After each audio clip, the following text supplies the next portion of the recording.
Learn with Jingle Kids.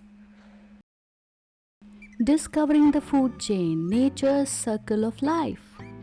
Hey children, today we are going on a fun adventure to learn about something really cool. The food chain. It's like a big exciting puzzle that shows how animals, plants and even tiny creatures are all connected in nature. Let's dive in and see how it works. First, let's meet the plants. Plants are the foundation of the food chain.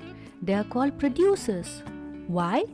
Because they make their own food using the sunlight, water and air.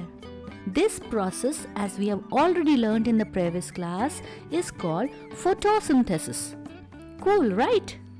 Plants are super important because they start the whole food chain. They are the producers. Now let's meet animals who love to eat plants. Meet the herbivores. Herbivores are animals like rabbits, cows, deer, small animals like hummingbirds, insects like caterpillars, grasshoppers, termites, etc.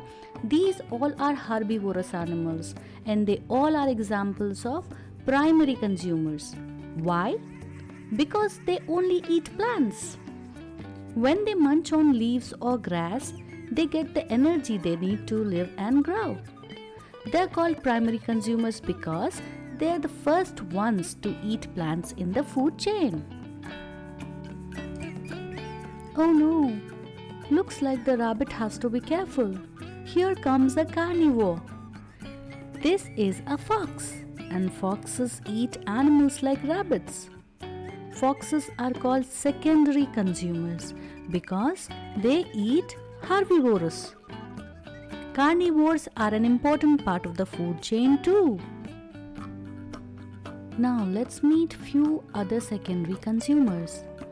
Dogs, cats, moles, foxes, owls, snakes, etc. are few examples of secondary consumers.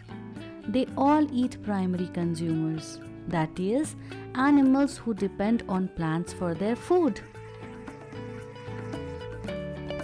Hey Mr. Fox, look up in the sky, there is an eagle. Eagles are tertiary consumers, which means they eat other carnivores like foxes. They're at the top of the food chain because they have very few animals that can hunt them down. Now let's meet few other tertiary consumers.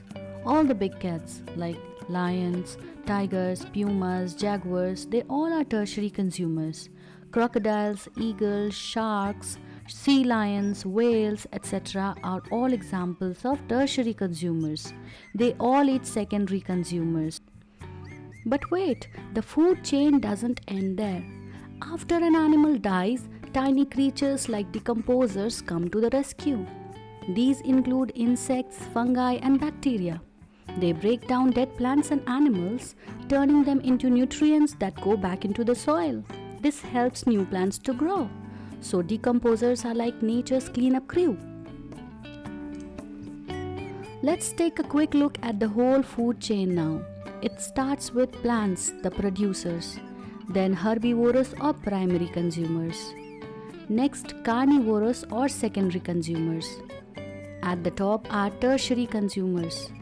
And finally, decomposers break down everything and help the plants to grow. Everything in nature is connected in this amazing circle. The food chain helps keep nature balanced and healthy. So next time you're in the woods or at a park or even in your backyard, remember you're a part of this awesome food chain too.